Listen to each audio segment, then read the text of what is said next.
And the smile on your face is broad today because we're going to go from Sam Darcy to Mitch Georgiades, Lordo, who kicked 7 goals yesterday for Port Adelaide at Adelaide Oval against the Melbourne Footy Club. And this was his best game of a career that has already had, unfortunately for him, a knee reconstruction. Yeah, where they got it wrong is he is so explosive. So his first 5 metres is as good as anyone's as a key forward, and they just didn't get enough touch on Georgiades. So well done to him. He kicked 7 goals for. He kept losing them out the back and then coming back at the ball. So they started Turner on him. Turner wasn't up. Why would they do that? I'm not sure why you had Lever and May in your team that you'd start Turner. It should have been May from the start. His confidence was up. May was no answer for him either. So full credit to him, a career best game for Georgiades. And that was down the forward line, and up the back line, Asava Radaglia had one of his very good games of footy too, now that he's at his second club. And he needed to step up yesterday because Aliir was hurt and eventually taken off the ground. A career best game for him, so the bookends at either end dominating Melbourne. And so we'll touch on Radaglia first. Well done to him because he's had his knockers and a lot of doubts on him.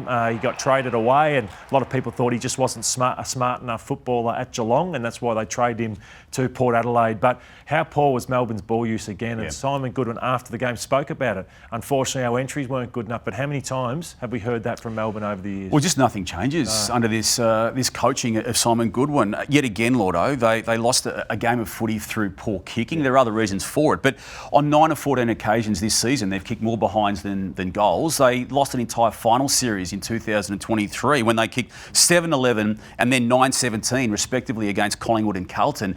I raise that because this is now a 3-year-old story that they are losing matches on the back of bad kicking. Forget inside 50s, forget contest, forget clearance. It doesn't matter. They just don't kick goals when they should. Yeah, I agree. And I'm sure they'd be getting...